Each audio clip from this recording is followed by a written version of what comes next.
Well, it's been going on for hours, and the person has not surrendered as negotiations continue in hopes of a peaceful outcome.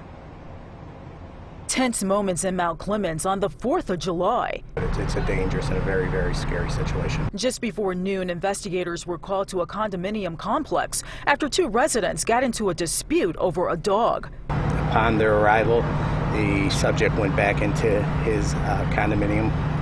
A short time later, he came out and fired a couple rounds at our deputy sheriffs, at which time they backed up. It's at that time investigators say they also secured the perimeter and contacted the SWAT team to respond.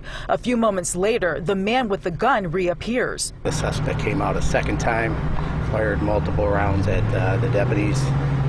One of our deputies did return fire, at which point the subject went back into the condominium. That's scary because it's a lot of kids that live around here. Now investigators are working to negotiate with the resident.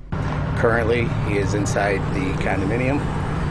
We have a negotiating team working to make contact with him, but as long as we're talking and as long as he keeps picking up a phone and communicating, that's our best thing. We've got nothing but time on our hands. Law enforcement officials say this is not the first time they have had contact with this resident. Deputies that work in the Mount Clemens area are familiar with him. He's a 64-year-old male from Mount Clemens. That's about all I'm going to say. As investigators work to bring the situation to a peaceful end, deputies are working to keep the public safe by keeping people away from the downtown area. For those of you that are living in the downtown Mount Clemens area and around, please stay away.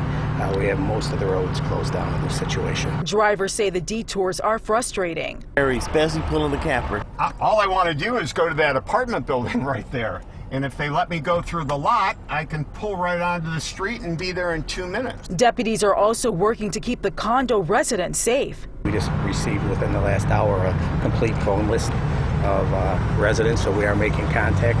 We are in contact with some of the residents in there, and we've asked them to shelter in place. We have a perimeter set up. Hopefully we can resolve this peacefully. Back out here live, as you can see right behind me, police are still diverting traffic away from the downtown area until the situation is resolved. Back to you.